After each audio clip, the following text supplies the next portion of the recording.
Okay, going to reconvene after closed session, report on closed session.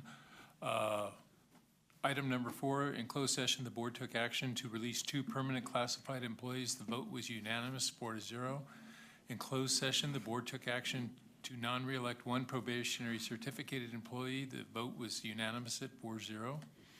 Item number 5, in closed session, the board took action to approve the substance of the agreement in exchange for compensatory education and reimbursement of the student's attorney's fees. Students shall dismiss the OAH case number 2023-03007 with prejudice and agrees to waive all claims to date with the exception of tort claims and enforcement of the agreement against the district. The vote was unanimous, 4-0. Item number 6. In closed session, the board took action to approve the stipulated expulsion for case number 2223-16. Stipulated suspended expulsion, excuse me. The vote was unanimous at 4-0. In closed session, the board took action to approve suspended expulsion for case number 2223-17. The board vote was unanimous, 4-0. And in closed session, the board also took action to approve stipulated expulsion for the case number 22-23-18. The vote was also unanimous at 4-0. Do we have any deletions or corrections to the agenda? We do. Amador will be here at our next meeting. Tonight they had scholarship night, so they will be here next week, or 2 weeks from tonight, to do challenge coins. And that is why President Burns is not here tonight, because her son is involved in that. Same with Preston. Same with student board member Mr. Smith. He's getting scholarships also, so. Yes, and Ms. Clement has her AP exam tomorrow, one of many, and so she is studying. It's that season. Yes. So will you all rise and join me in the Pledge of Allegiance? I pledge allegiance to the flag of the United States of America and to the republic for which it stands, one nation, under God, indivisible, with liberty and justice for all. Okay, with 9.1 being pushed off for a couple weeks, we go to 9.2, Career Technical Education Program Update. Mr. Gardner.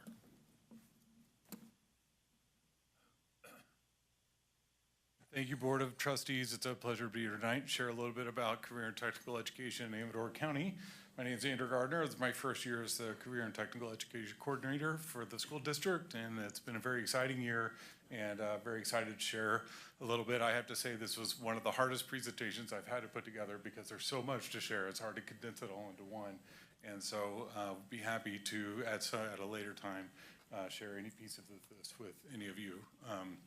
If you're interested. So Laura and I are gonna work our magic here and go down the slide. So Laura, if you could hit the next one.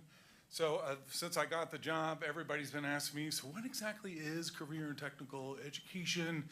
And it's hard to come up with some of those like quick whip definitions, yet what I wanted, I think the best way to explain it is that what we used to call vocational education, where all the students, we said, okay, maybe college isn't your thing, maybe this, we're gonna put you over in some of these vocational trade programs. Career and technical education is taking that and integrating it with the academic program. So these are standard-based, standard-aligned, core curriculum, career and technical education, providing skills-based and academic knowledge learning for students in all of our schools. Students have to take 300 hours to be a pathway completer, and that usually comes in the form of 3 different courses, and we have 4 pathways: our agricultural and natural resources, hospitality and tourism in the form of culinary arts. We have arts, media, and entertainment, and then we have a communication and information technologies pathways. So within these pathways, what Amador County has done before my arrival is making sure that all these classes are A through G approved for the UC and CSU system. So students coming out of these classes are meeting the A through G requirements, and they are ready to be to go to college and pursue those higher education learning. So, and then the other piece at the bottom, the work experience opportunities, is a big piece to it, making sure that we give opportunities for students to get out into the workforce where they're getting that hands-on training and hands-on experience in those fields here in our Central Sierra region. Lori, thank you. So just a lot of my job has been doing a lot of the research and learning about the CTE movement that's going on, and a neighbor of ours up in El Dorado Union High School shared that there is a renewed interest in CTE and funding. These vital programs has increasingly become a priority. CTE is slowly making a comeback, but the infrastructure needs serious repair after decades of cuts. So I wanted to share a little bit about how much exactly we're talking about that people are investing in career and technical education across the state of California. In California, since 2015, they've invested $13.5 million through the Career and Technical Education Incentive Grant, the CTIG grant. We've been receiving that grant since 2019. Since 2018, California has invested $150 million annually through the K-12 Strong Workforce Program Grant, another grant that we've been a recipient of since 2019, 2020. And then across the country, the U.S. Congress has invested $1.3 billion annually through the Carl D. Perkins Grant to support career and technical education in schools and districts. And so there's a long-term vision and a funding plan to support these programs, the things that we're doing here in Amador County. And it's pretty exciting to share that over the last 3 or 4 years, the people before me, Ms. Kelly Hunkins, as well as Josiah Mayfield, we have received a substantial amount of money from these opportunities. So what have we done with that since 2018? And I'm not going to read through this list, but I highlighted a couple things here. We renovated and updated the welding stations at both high schools. We just completed the one at Argonaut this year. Amador's completion was last year. These are Lincoln Electric, highly, high quality, state-of-the-art welding equipment and technology. We developed and implemented work-based experience curriculum. So students who are going through the work experience program have a kind of a self-guided curriculum to teach them about work, the importance of work, what it means, and to have a independent, successful life. We purchased 90 Z-Space computers and Vivea curriculum for our 4th through 6th grade. So we're kind of a pioneer in this area by pushing career and technical education down into the elementary schools so they get kind of a continuous education through this as they enter into high school. Many other things there: engaged teachers in CTE professional learning, upgraded the Argonaut and Amador High School culinary classrooms. The Argonaut High School, to highlight that, received a really fantastic culinary arts kitchen a couple years ago. I think it was a couple years ago or last year. But they have a pretty nice facility over there that they're using. And then we are including industry certifications such as SafeSurf and OSHA certifications for students that are coming out of our culinary and our ag mechanics pathways. So that's what has happened. A couple pictures here to share a little bit. And what we hope to do in the future, what we plan to do with the ongoing money that's coming in. Laura, you could go to the next slide. What we have is the big vision is a continuum, so a 4th through 12th grade career, college and career readiness continuum. And I'm going to kind of go through what that looks like over the course of a student's time in Amador County schools. A couple other things: we're going to upgrade and expand the greenhouse infrastructures at Argonaut. Suffered some damage through the storms this winter, so we're going to bring that greenhouse back to life. And the bullet point down there, kind of in the middle, with the heavy-duty Suburbans. I want to thank the Board of Trustees for approving the purchase of the Suburbans a couple weeks ago. The teachers were very excited when I drove into their parking lots with those. And then to continue to build a network of industry partners in our region so that students have those networks and connections when they graduate from our high schools.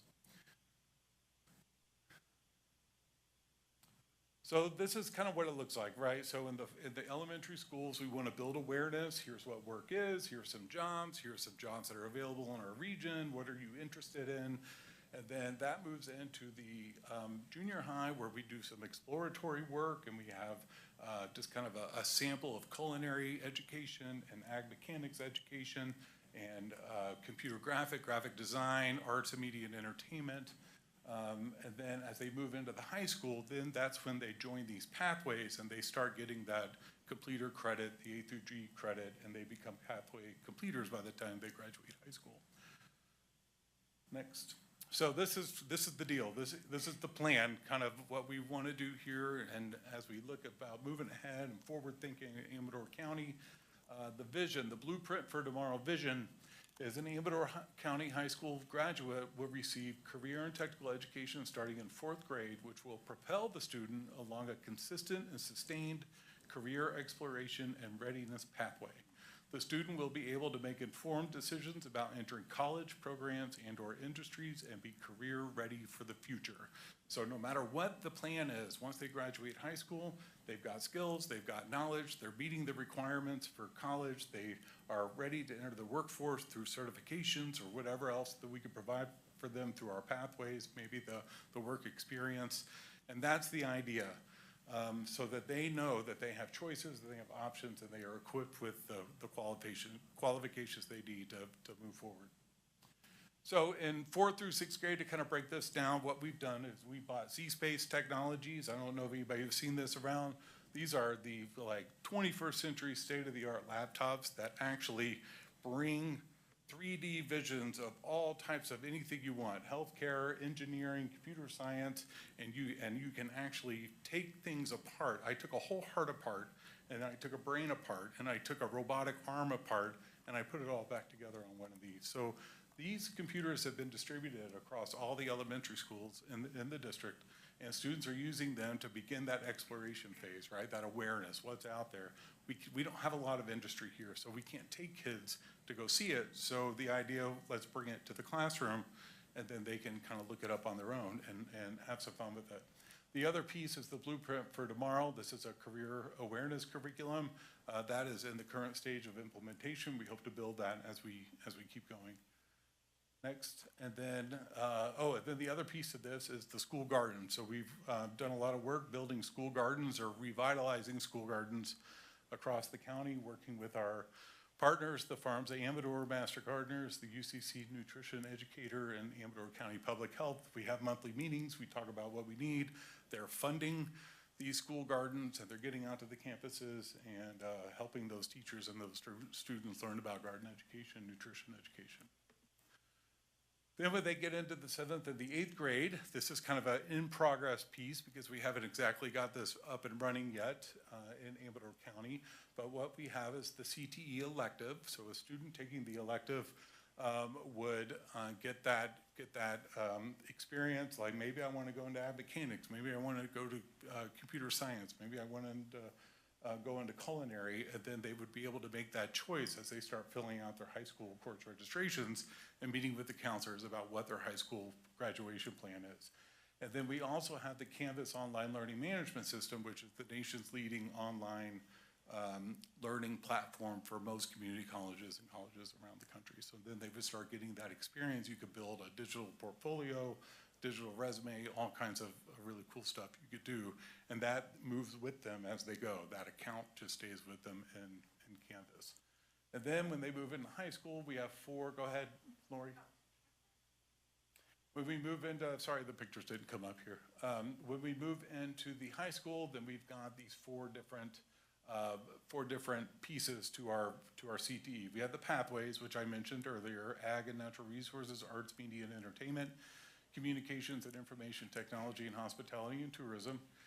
And then we've also really focused on dual enrollment, concurrent enrollment. So students going through our high schools can now opt to take additional courses through a ski camp, through Columbia College, through Coastal Community College, where they can earn extra credits to kind of get a head start in college. And so when they graduate high school, they essentially could have 10, 12, 15 20 credits worth of college units going into college, which is great for budgeting. And I know when I was a teacher in the East Bay, a lot of those students, because we all know college is expensive. You can get some of those credits under your belt early. It's really going to save you some money in the end. So those two things, and then the other two, the next slide, is the work experience that I talked about. So with the work permit program, and then we have our CTSOs, our two working CTSOs are the FCCLA and the Family, Career, and Community Leaders and the Future Farmers of America. Both are really great programs for students to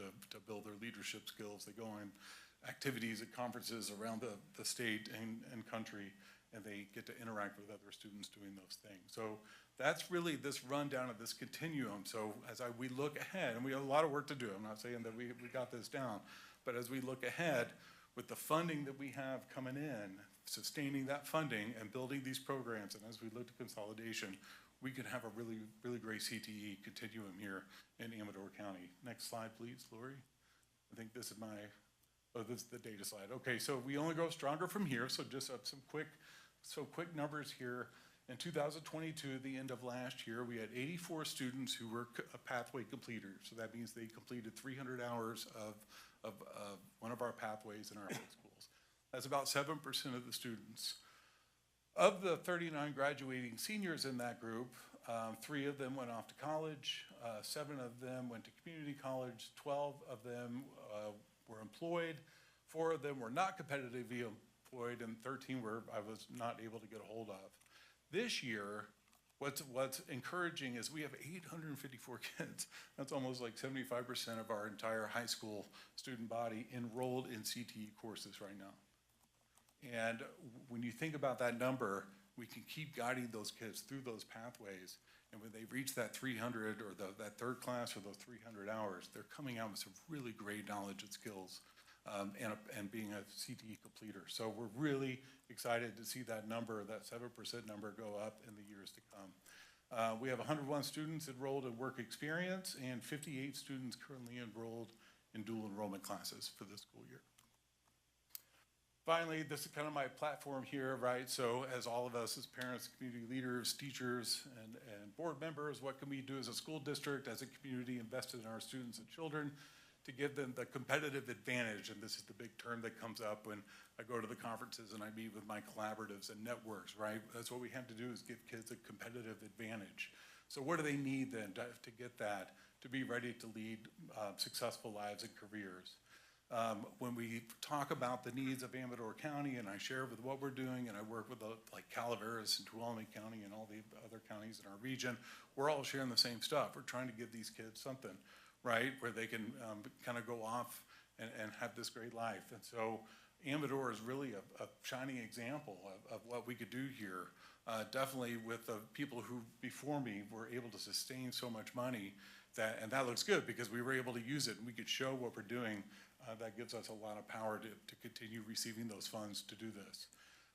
So we should be the leaders of this movement.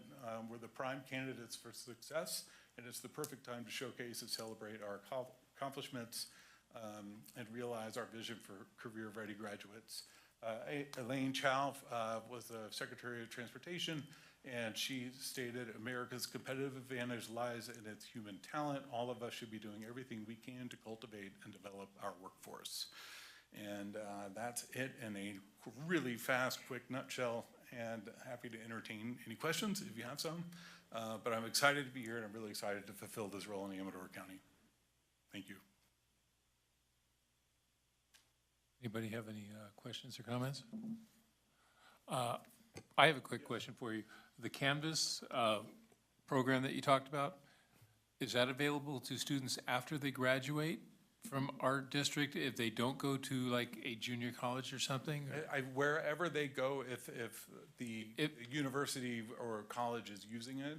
So to an educational situation, but if they go out to work for Joe's agricultural business. I think it's an educational platform. So it's where online learning, teachers can post assignments, resources for kids, and then they can build a digital kind of portfolio. Correct. Okay, and I was taking boardwalk today over at Amador. I saw one of the new Suburbans, and it's like, wow, that was really good, so. It was the nicest car I've ever driven in my life. It was pretty fun to drive it back. And a plug for you, you have a couple CTE showcases We coming up. do. Thank you, Mr. Whitaker. We have, tomorrow is our Amador High School CTE showcase. Everybody is invited to come, by all means.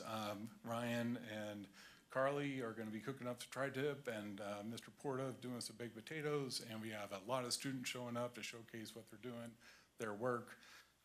We got plasma cutters and welding machines. My son's going to be running the plasma cutter. I'm pretty excited to see him do that. And then the Argonaut one is going to be May 17th, so the following Wednesday. That one is going to be during the school day. The team over there really wanted to showcase the CTE classes in session, and so people can see that. Anybody else have any comments? I just wanted to chime in with a couple words and just emphasize the great work that's happening in CTE and just where we've come in the last 4 years, I guess, 3, 4, 5 years. If you haven't seen one of those Z-Space computers, make sure the next time you're at an elementary school, you get to check one out. It's like you take this stylus and you pull it right out of the screen and you're holding it in your hands. He's not exaggerating. You're holding a brain, you're holding a part to a car, a motor, and you can dissect it, take it apart. It's the coolest thing I've ever seen. We had them in a principals meeting and we all tried them out. So pretty cool stuff that our elementary kids get to use to explore the career pathways. Thank you, Mr. Snyder. Well, thank you, Mr. Gardner. We appreciated your report. Thank you all very much. Have a great spring. Okay, moving on to item number 10, employee organizations. I don't see anybody here from ACTA, and I don't see anybody here from CSEA. So we will. Mark, are you here for Ms. Martz? Okay. So with that, we'll go to public comments on non-agenda items. We don't have any? No. Okay, so now we're down to the consent agenda.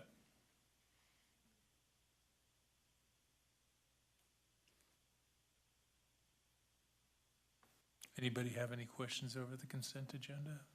Mr. Crowe, Mrs. Parker? Mr. Marzano? No. Okay, that being said, we can entertain a motion to approve the consent agenda. I will motion to approve the consent agenda, item 12. I'm sorry, I got a question. The consent, I'm trying to track down where the consent agenda includes the current personnel Yes. recommendations. I do have a question. I did see that the principal from Argonaut had, let me see if I can find it. Yeah, there it is. He had, Mr. Gasway had submitted his resignation, Correct. and that is, he's taken a position somewhere else? Correct. Do we know where he took the position? Yes, it's in El Dorado County. And it's pending their board approval. I think next week.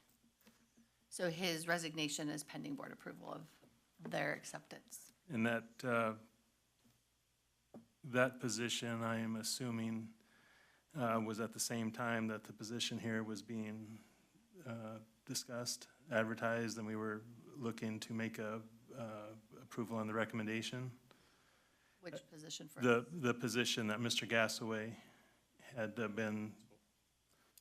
I can't talk about if Mr. Gasway had applied for any positions in the district Okay. with us. Okay. I can just talk about his resignation that I can speak of.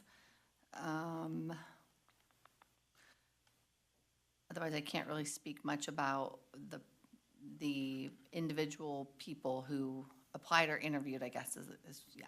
Understood. He's leaving the district on good terms. Oh, 100%. Okay. Yeah. Yeah. It's about 7 minutes from his house. No night duties. So, Okay. yeah. I know he's excited, so I'm happy for him as well.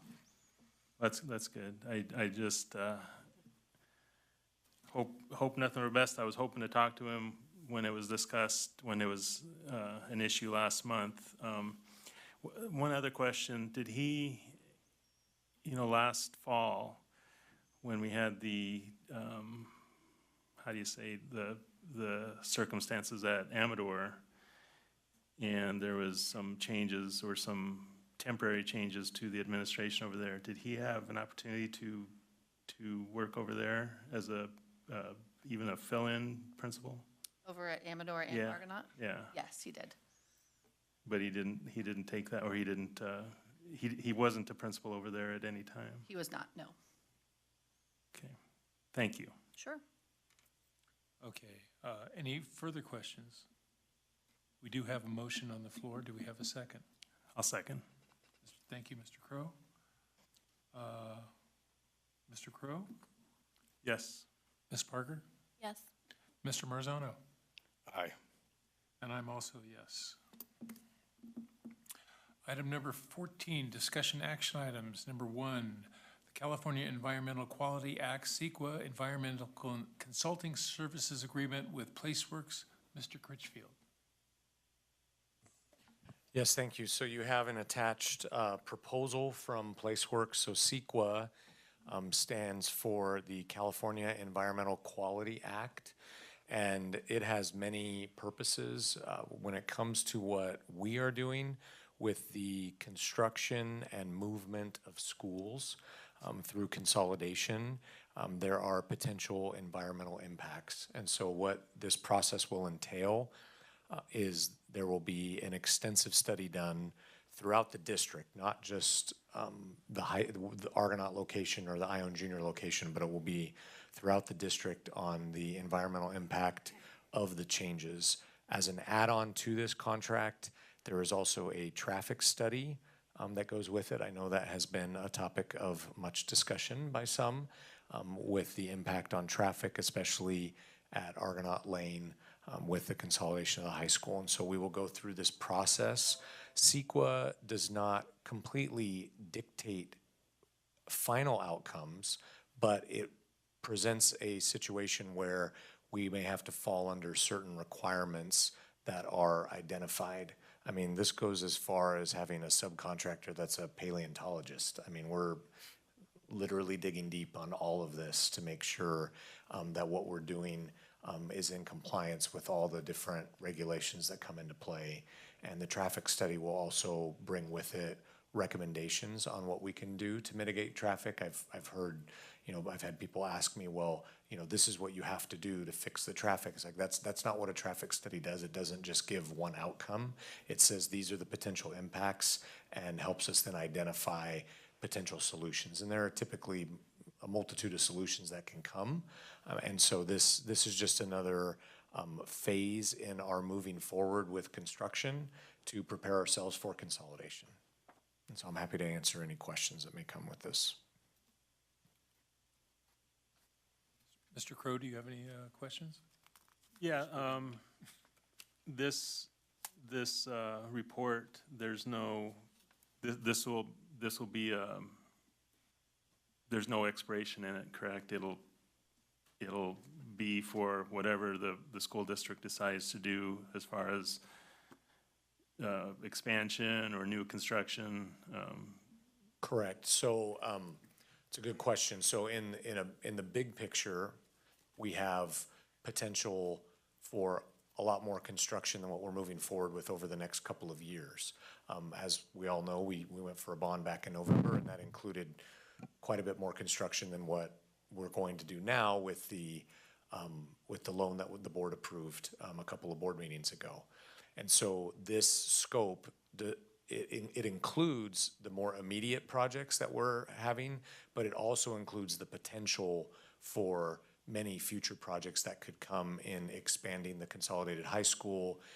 If we can ever secure funds to move Sutter Creek Primary over to Sutter Creek Elementary. It includes the movement of Ione Elementary to the Ione Junior High campus, the impact on Jackson Junior High with, we will have one program on that campus as well, but we'll be, CEQA and traffic studies can also identify positive impacts. So, like the junior high, moving away from Jackson Junior High, that would create a positive traffic impact in that location. Ione Elementary moving to Ione Junior creates a positive traffic impact at the Ione Elementary site. So yeah, it's a very broad scope intentionally. So it not only covers our most immediate projects we have moving forward, but those 10 and 15-year plans of what we hope to do with the district. And is there, I believe there is, but I'll ask you just to make sure, is there, do they have time set aside for them to come and present to the board, their summary of the report? Yeah, we can do that if the board wishes. We can have them come and give a summary, or I can give a summary one way or another once the study is completed. We anticipate the study being done around August or September. It's a pretty lengthy process, and so with approval tonight, if approved, I would send this paperwork on tomorrow morning, and then they would get that process started. I think it's a great idea to have a overall study done to cover existing as well as any future development. Thank you. And then I did just have some clarification. So when you said there's multiple outcomes from a CEQA report or a separate traffic study, that doesn't necessarily mean that we're gonna be reconfiguring the roads in Amador County. Is that correct?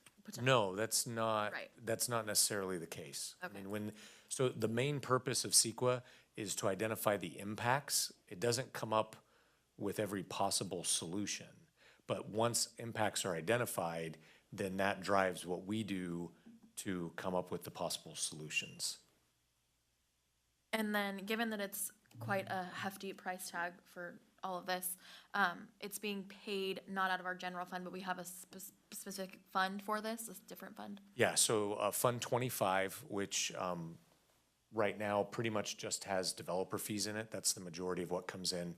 So again, any addition to a home over 500 square feet or new construction, there are school fees levied against the permitting of that construction, and we collect those all throughout the year. And so that fund, I think presently sits at about $3.5 million. And so we continue to bring in those funds year over year, and it would be paid for out of Fund 25. Mr. Marzano, do you have any questions? No, not at this time. Okay. I have a question. Sutter Street realignment project, which is happening by the junior high school and the Argonaut, it's a new route around there.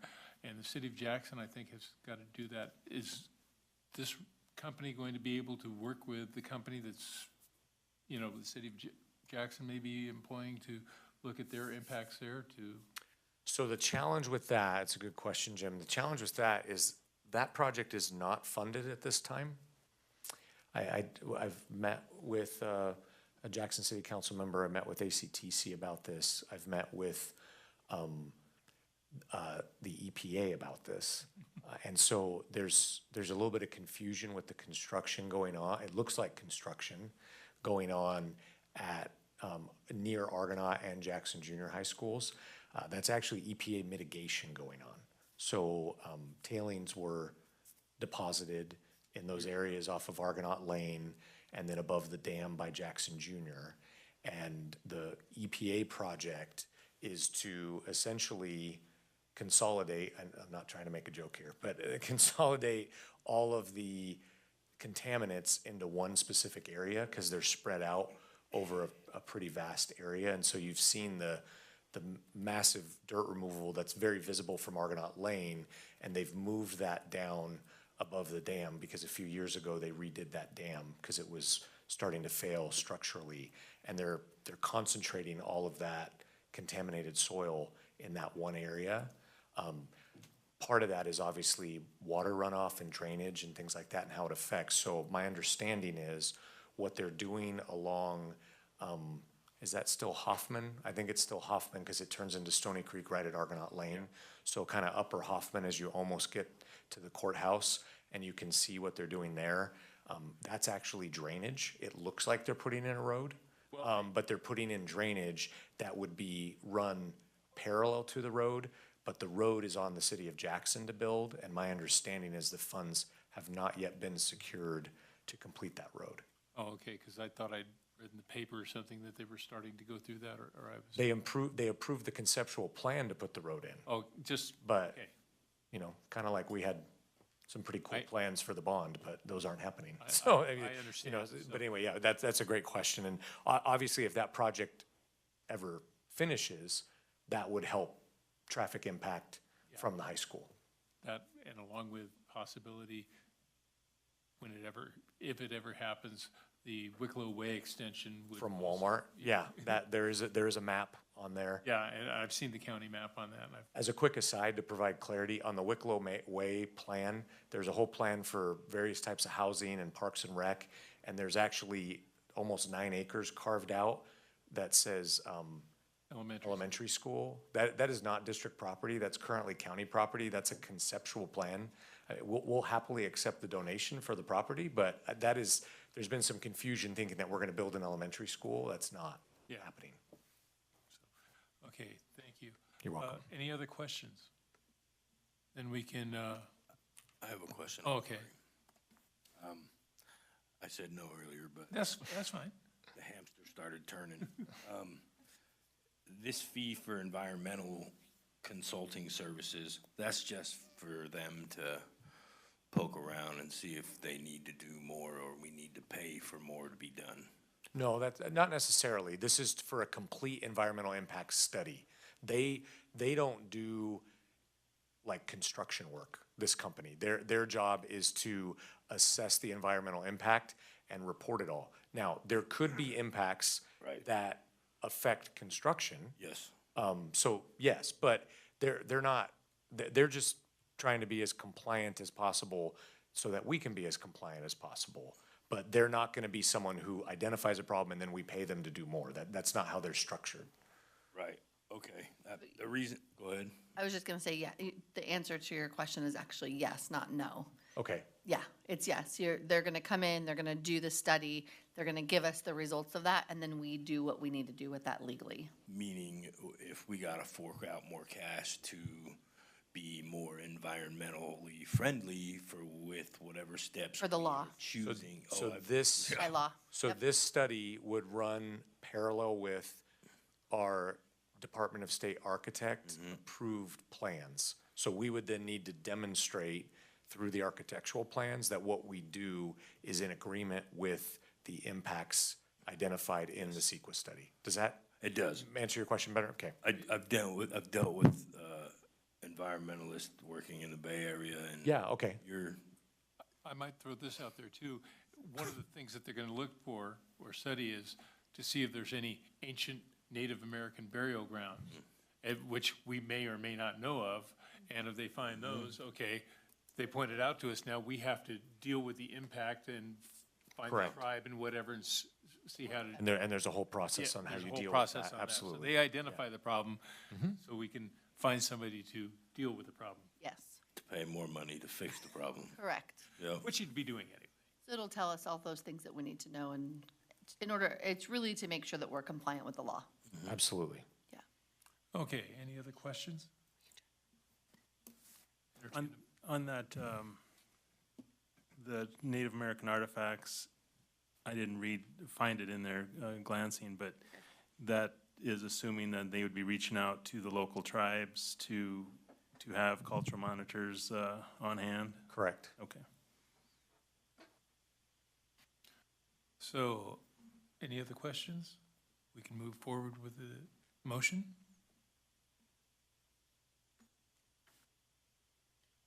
I move to approve item 14.1, the CEQA Environmental Consulting Services Agreement with Placeworks. I'll second. We have a motion and a second. Mr. Crow?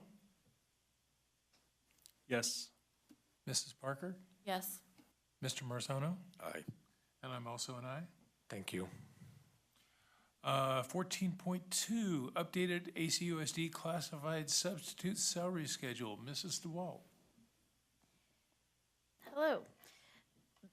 The last time the district was giving a raise to all employees, this salary schedule was not reflective of that raise, and historically, This salary schedule matches what the classified employees make on their regular salary schedule. So that's the update you see here.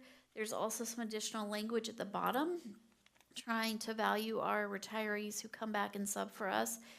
It kind of says if one of our classified retirees sub, they don't have to go on step one on this salary schedule. They would actually go wherever they retired. They would get to come back on that step and column as a sub. Anybody have any questions? I have a question, Tori. Can we do all these together, or? Yes, you can. Okay, then we'll go to item B, active miscellaneous stipends. Yes. No, hold on a second, my screen just, We're on number 2 right now. I think number 3 Oh, has 4 okay. separate, so Okay, it's, so number 2, we need a motion for the classified substitute salary schedule. I have one more question. Oh, okay. Before you get a motion. Actually, no, I can't do it. There it is. On all of these,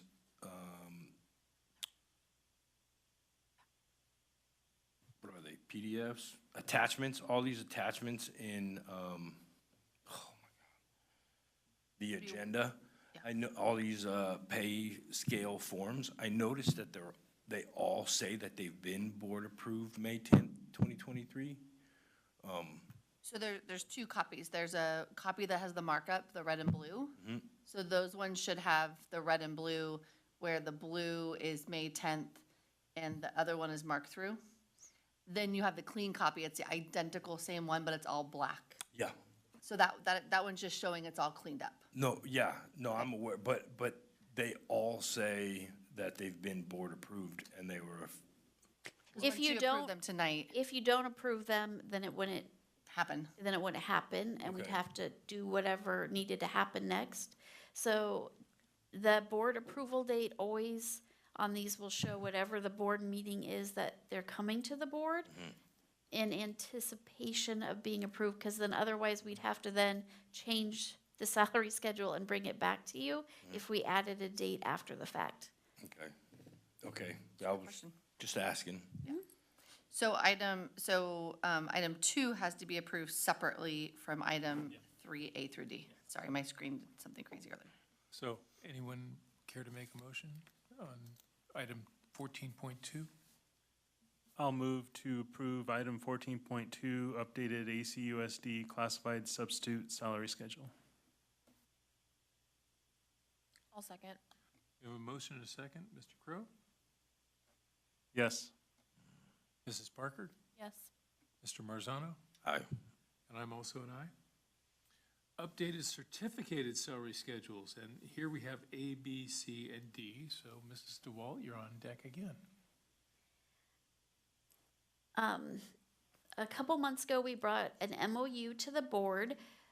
It was to resolve a grievance with ACTA around Article 14.3.3.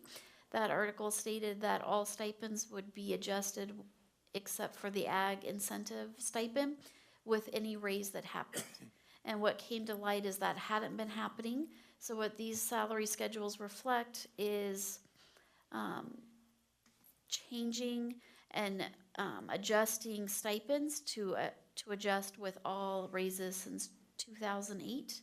That MOU said that we would go back last school year and this year to retro the salary schedules. So you'll actually see on here an edited version that goes back for last year with all the adjustments, and then another copy that shows what this year adjustments would be, both an edited version and a clean version. And then the next, for last year and this year, then retro checks will be given out. Does anybody have any questions?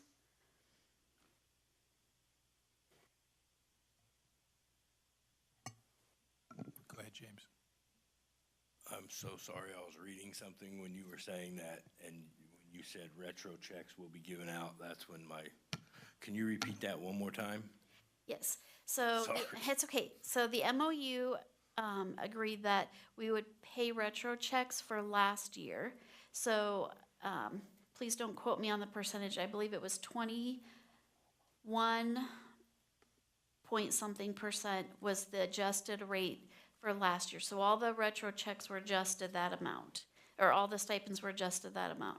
And people who got stipends last year will get the difference between what they got and what the new amount is for last year. Then those stipends were looked at what they should have been this year if every raise was given, and it comes out to 34.36% difference. So anybody who got a stipend this year, who's already gotten it, it will be adjusted. And if you want the fancy way all of that happens, that would be a Mr. Critchfield question. I can just tell you what the outcome is. So just to be clear, retro checks won't be from when the contract or MOU or whatever the correct term is, back in 2008 to the present. Correct. The agreement was for retroing last year and this year. And then going forward, so what happened is we took 2008 and any raise any year from 2008 to 2020, I'm like, what year are we in? 23. Those are all added up, which at the top shows that 34% increase. So that's the total amount that was added. And then through that negotiations process, we went back to the year that Jenny just spoke of. And that's what the retro check will be for. And all that communicating and negotiating and talking and everything was done with union representatives and It has to all be the powers. ratified. So what happens, it's a great question. We do negotiations. We get what's called a TA. It's a tentative agreement. We both parties sign it. So we sign it, the union signs it. Then they send that out to their union to get it ratified. So they vote on it. And then once they approve it, they let Jenny know. Then Jenny lets Jared know. And then Jared's department crunches all the numbers and creates these documents. And then it comes to you guys for official approval. And then it goes back to Jared's department to start cutting checks. So James, if I could give a specific example, it might help. So let's say a teacher has a master's degree. We have quite a few teachers with master's degrees. So that has been listed as a $1,000 stipend for years. Had we applied the raises for every year, then last year that master's stipend should have been $1,222. So that teacher was paid their $1,000. So the retro check would be for $222. And then we had another raise applied this year, so that $1,222 now turns to $1,344. The teacher was still on track to be paid $1,000 again, so we owe them the $344. So what that would look like for an individual teacher who had a master's degree is we would owe them $222 for last year and $344 for this year. Does that make sense? It does. Okay. It does. Anybody else have any other questions?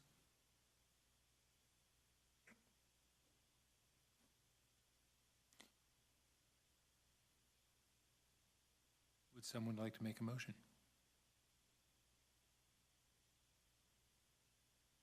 I will move to approve item 3A through D, the updated certificated salary schedules.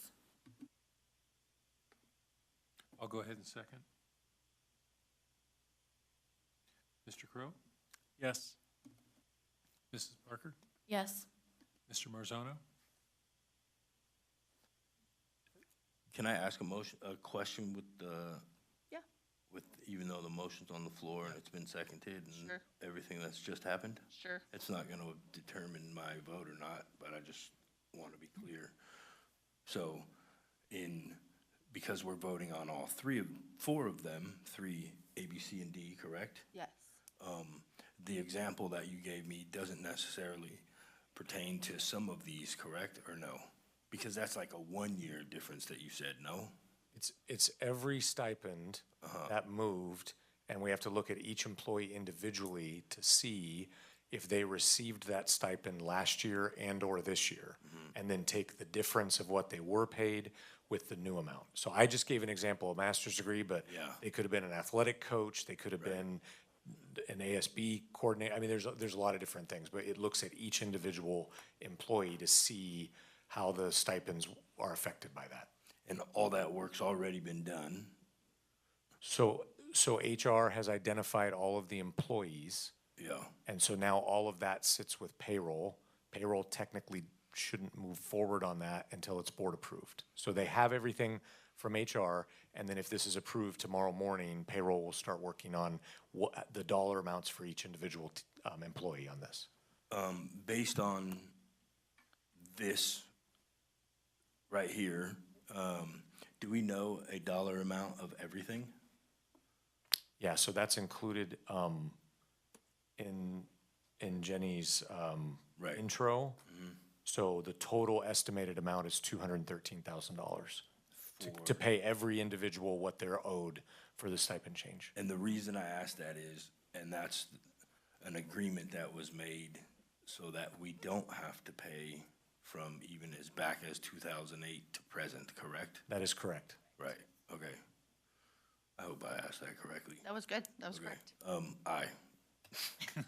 And I'm also an aye. Okay. Reports. Dr. Gibson. Let's see, reports. We had strategic planning. Was that last week? May is really rough. If you're an educator, May is really rough. So we had strategic planning last week, and we had 3 board members attend, and I'll let you guys speak to that if you want to, but I felt like it was a really productive day. We had a speaker come from the outside that I think did some really valuable work with our staff and our community members and board members, and we got nothing but some really great feedback on that. We're about to send out a survey as well, just to get additional feedback, but we're excited with the work that we're doing. I was hoping maybe the next board meeting, but now I'm reconsidering. Most likely we will do a full presentation to the board either in late July or August with all of the strategic plan documents, mainly because our next board meeting is already huge. So I think we'll just hold off and then kick it off at the beginning of next school year when all of that strategic plan work gets put into place. But it was really a great day, and I just want to say thank you to everyone who attended. It's not an easy task to leave your classroom or your school site or your department. HR did an amazing job of getting classes covered so that everyone could attend. So I think I feel like there was something else I wanted to tell you guys, but I don't remember. Am I missing something? Who knows? It's so crazy right now. So anyways, County board report, so you can. I can always update on the county side. That's true. Good point. Okay, Mr. Crow. I'll just add that I did attend the strategic planning, and I really like listening to the presenter. I think he's a good person, not only for strategic planning, but just basically how to communicate. And so I look forward to seeing the next time he's here. Mrs. Parker. Yeah, in the last couple of weeks, I've been able to visit a couple of school sites. I was able to go to Ione Junior High and Amador High School and see some of the good stuff that they have going on there. Go back to schools I haven't been at in quite a while. So that was really good. And then this weekend coming up, or tomorrow, is Amador High School's CTE showcase that I plan on going to. And then this weekend is actually the Ione homecoming. So I'm going to take the kids to the parade and go see what's going on there as well. It was a school site visits. I forgot. Mr. Marzano. I don't have any report. Okay, my report is, I've been a little busy. Went to the strategic planning, and as Mr. Crow said, the speaker, he was very dynamic, very good. He made you think about a lot of things, and, you had to look at yourself honestly, and that was always a good thing to do.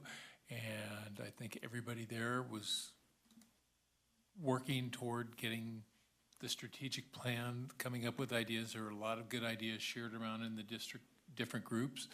I know I was at the table with Mr. Snyder, who kept us on track because he's been dealing with the strategic plan and the West Ed report. So he was our resident expert on the West Ed report and liked his input. I too have gone to Ione Junior High School and Amador High School with Mrs. Parker and saw a lot of things, a lot of kids out there, had chance to talk to some of the, some of the principals, leaders down there, and what they're doing this year, because both those schools have got new administrators to the site. And I know Amador has got Miss Butch Wagner, who came over from Independence. He's been in the district a while, but all the other administrators were new, and they're happy to be here, and the kids are happy, and it was a real pleasure to see. And I will also be going to the CTE showcase tomorrow night, and also Argonauts next week. I'll be going there, so that's what's coming up there. And unless anybody else has got anything, our next regularly scheduled meeting is Wednesday, May 24th, 2023, to be held at the Amador County Administration Building, 810 Court Street, Jackson, California. An open session will begin at 6:30. And with that, move to adjourn.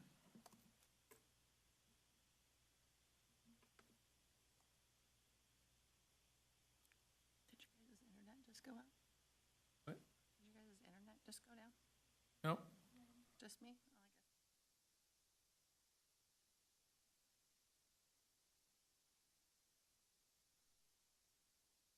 Do you need a break?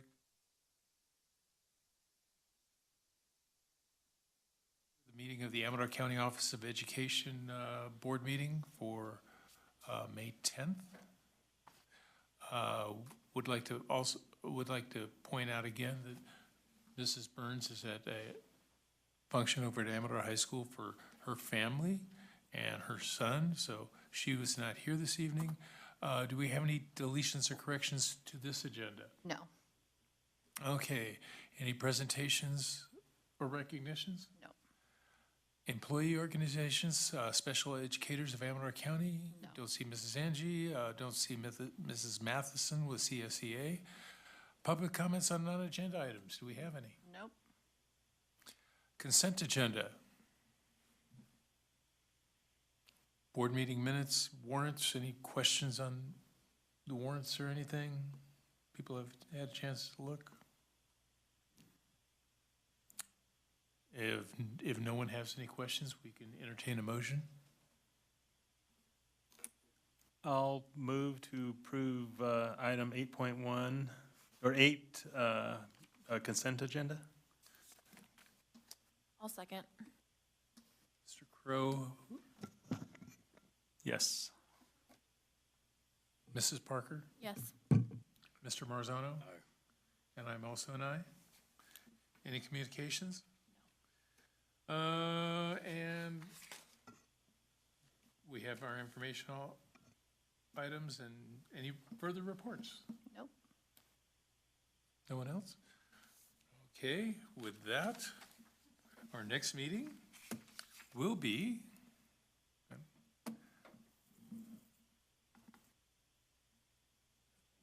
May 24th. It wasn't on the printed copy here. May 24th, tentatively scheduled to be held at the Amador County Administration Building. Open session will start immediately after following the ACUSD meeting. And with that, we are adjourned. Thank you.